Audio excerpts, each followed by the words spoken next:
Assalamualaikum warahmatullahi wabarakatuh. Perkenalkan, nama saya Ahmad Nurul Mutamang dari kelas 3A Pendidikan Matematika.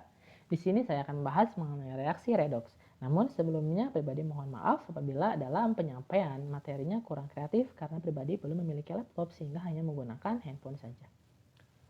Reaksi redoks atau reaksi reduksi dan oksidasi adalah reaksi kimia yang disertai perubahan dari bilangan oksidasi. Reaksi redoks berasal dari dua konsep yang berbeda, yaitu ada reduksi dan oksidasi. Reduksi yaitu menjelaskan mengenai penambahan atau penangkapan elektron oleh sebuah atom, molekul, ataupun ion. Sementara oksidasi menjelaskan pelepasan elektron oleh sebuah atom, molekul, ataupun ion. Pada Belox memiliki aturan-aturan yang berlaku. Yang pertama, apabila unsurnya bebas dengan molekul unsur, berarti Beloxnya bernilai 0. Contohnya Cl2, Na, O2, dan lain sebagainya. Yang kedua, Beloxa dalam senyawa bernilai +1 kecuali dalam senyawa OH, Beloxnya bernilai negatif 2. Yang ketiga, Belox golongan halida bernilai negatif 1. Yang keempat, Belox logam dalam senyawa selalu bernilai positif sesuai dari golongannya. Contohnya golongan 1A berarti memiliki bilangan oksidasi positif 1. Dan selanjutnya. Yang kelima, bilangan oksidasi ion monoatom sama dengan muatannya. Contohnya Na+. Di sini memiliki muatan +1, berarti bilangan oksidasinya positif 1. Yang keenam, jumlah bilangan oksidasi atom-atom dalam ion poliatom berarti muatannya lebih dari 1. Nah, Beloxnya itu sama dengan muatannya. Contohnya Cr2O7 negatif 3. Dengan Belox sama dengan negatif 3 sesuai jumlah muatannya. Yang ketujuh, jumlah bilangan oksidasi dalam senyawa yang netral berarti Beloxnya bernilai 0. Contohnya MgCl2. Selanjutnya ada perbandingan konsep redoks. Nah, yang pertama, berdasarkan pengikatan dan pelepasan oksigen. Oksidasi berdasarkan ini adalah reaksi pengikatan oksigen. Jadi terjadi pengikatan. Contohnya 2Na yang diikat oleh O2 sehingga Na2O. Kemudian reduksi adalah reaksi pelepasan O2. Contohnya 2MgO yang dilepaskan oleh O2 yaitu 2Mg ditambah O2. Nomor 2, berdasarkan pengikatan dan pelepasan elektron. Nah, berdasarkan ini kebalikannya dari yang nomor 1, di mana oksidasi adalah reaksi pelepasan elektron, sedangkan reduksi adalah reaksi penangkapan elektron. Contoh yang oksidasi, yaitu yang pelepasan elektron adalah Na, di mana Na dilepaskan oleh 1 elektron atau Na plus ditambah elektron. Sedangkan yang reduksi, yaitu terjadinya penangkapan elektron, contohnya Cl ditambah elektron menjadi Cl-. Yang ketiga, berdasarkan pengikatan dan pelepasan H2. Oksidasi adalah reaksi pelepasan H2. Jadi terjadi pelepasan H2. Contohnya yaitu H2S, di mana dilepaskan oleh H2 yaitu S ditambah H2. Sedangkan reduksi yaitu reaksi pengikatan H2. Contohnya Mg ditambah H2, di mana Mg-nya diikat oleh H2 menjadi MgH2. Yang keempat, berdasarkan kenaikan dan penurunan bilangan oksidasi, di mana oksidasi adalah reaksi yang mengalami kenaikan bilangan oksidasi. Jadi pada berdasarkan bilangan oksidasi ini adalah oksidasinya itu mengalami penaikan, sedangkan reduksi itu mengalami penurunan pada bilangan oksidasinya. Contohnya 2H2 ditambah O2 menjadi 2H2O. Di sini terdapat H2, di mana H2 yang pertama atau yang unsur bebas memiliki Belox 0 sesuai aturan yang berlaku, sedangkan H2 pada senyawa H2O memiliki Beloxnya +1. Dari 0 ke +1 mengalami peningkatan sehingga disebut oksidasi, dan O2 disebut sebagai oksidator dengan hasil oksidasinya yaitu H+ dalam H2O. Kemudian O2 di sini unsur bebas yaitu memiliki Belox 0. Kemudian O dalam senyawa H2O memiliki Belox negatif 2. Nah, dari 0 ke negatif 2 terjadi penurunan sehingga disebut reduksi. Dan reduktornya adalah H2. Kemudian hasil reduksinya yaitu O2- dalam H2O.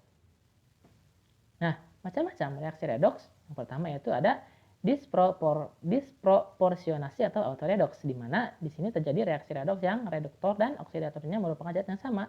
Jadi satu zat namun berfungsi dua, yaitu reduktor dan oksidator. Contohnya dalam reaksi Cl2 ditambah 2KOH menjadi KCl ditambah KClO ditambah H2O, di mana Cl2 di sini sebagai autoredoks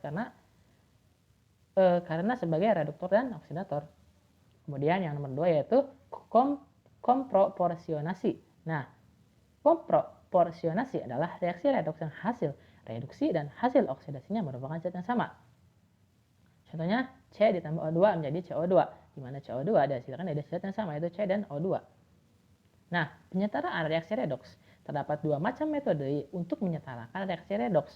Yang pertama yaitu metode setengah reaksi. Bagaimana cara langkah-langkahnya? Yang pertama yaitu jika dalam suasana asam, pihak yang kurang O ditambahkan H2O sebanyak kekurangannya. Kemudian pihak yang lain ditambah H+, sehingga jumlah atom-atom sebelah kanan dan kiri sama. Kemudian langkah yang kedua yaitu jika dalam keadaan basa, pihak yang kelebihan O ditambah H2O sebanyak kelebihannya, kemudian pihak yang lain ditambahkan OH-, sehingga jumlah atom-atom sebelah kiri dan kanan pada reaksi adalah sama. Jadi kalau asam ditambah H, kalau basa ditambah OH-. Kemudian langkah yang ketiga yaitu samakan muatan dengan penambahan elektron di masing-masing setengah reaksi redoks. Yang keempat, samakan jumlah elektron di sebelah kanan dan kiri. Kemudian yang kedua itu ada metode perubahan bilangan oksidasi. Nah, langkah yang pertama yaitu harus menuliskan bilangan oksidasi masing-masing unsur di atas lambang atom. Yang kedua, menentukan unsur yang mengalami perubahan bilangan oksidasi dan setarakan. Yang ketiga, menentukan jumlah perubahan bilangan oksidasi untuk reaksi oksidasi dan reaksi reduksi dan disetarakan. Nah, untuk reaksi dalam bentuk molekul, setarakan unsur yang lain dengan urutan kation dulu, baru anion, hidrogen, dan oksigen. Kemudian untuk reaksi dalam bentuk ion, samakan muatan yang kiri dengan muatan yang kanan dengan cara yang pertama, tambahkan ion H+ pada ruas kiri jika muatan di kiri lebih kecil dari yang kanan. Yang kedua, tambahkan ion OH- pada ruas kiri jika muatan kiri lebih besar dari muatan yang kanan. Kemudian selanjutnya, tambahkan H2O untuk menyamakan kekurangan atom H. Contoh soal, setarakan reaksi berikut, di mana persamaan reaksinya yaitu HNO3 ditambah H2S menjadi NO ditambah S ditambah H2O. Nah, kita dalam penyelesaiannya kita menggunakan langkah yang pertama yaitu dengan setengah reaksi. Caranya bagaimana? Nah, yang pertama kita harus bisa menentukan terlebih dahulu mana yang tereduksi dan mana yang teroksidasi. Di sini langsung saja ya, yang oksidasi adalah H2S menjadi S, sedangkan reduksi yaitu HNO3 menjadi NO. Kemudian kita setarakan jumlah H dan O-nya. Oksidasi. Nah, pada H2S di sini hanya 2. Maka kita harus tambahkan dengan ion H+, 2 juga menjadi H2S menjadi S ditambah 2H+.